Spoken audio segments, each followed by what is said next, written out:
BA fifth semester honours examination 2021, subject history, paper CC 12, পূর্ণমান 60। 1. নিচের যে কোনো 6টি প্রশ্নের উত্তর দাও যার মান 5 করে। এ. ইতিহাসে প্রগতির ধারণা বলতে তুমি কী বোঝো? বি. প্রাচীন ভারতীয় ইতিহাস চর্চার ধারণাগুলির উপর একটি সংক্ষিপ্ত টিকা লেখো। সি. আদি মধ্যকালীন ভারতীয় ইতিহাস পুনর্নির্মাণে রাজতরঙ্গিনীর গুরুত্ব ব্যাখ্যা করো। ডি. ইতিহাসে দৃষ্টিগোচর উপাদান বলতে তুমি কী বোঝো? ই. ভারতের জাতীয়তাবাদী ইতিহাস চর্চার প্রধান বৈশিষ্ট্যগুলি ব্যক্ত করো। এফ. ভারতীয় জাতীয়তাবাদ সম্পর্কে ভারতীয় মার্ক্সবাদী ঐতিহাসিকদের মতামত আলোচনা করো।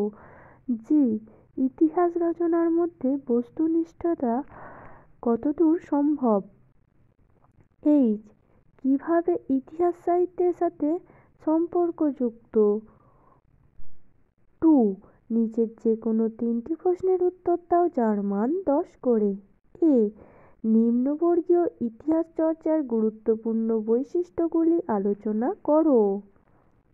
অ্যানালস গোষ্ঠীর ঐতিহাসিকদের মতামত আলোচনা করো। সি. ইতিহাসের সাথে অন্যান্য সমাজবিজ্ঞানের সম্পর্ক আলোচনা করো। ডি. মৌখিক বা কথ্য ইতিহাস কী? ঐতিহাসিক গবেষণায় মৌখিক বা কথ্য উপাদানের গুরুত্ব পরীক্ষা করো।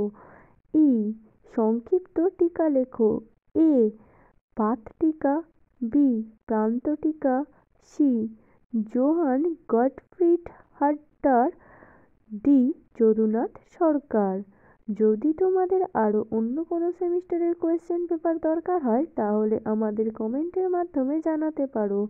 ধন্যবাদ সবাইকে। Junior education.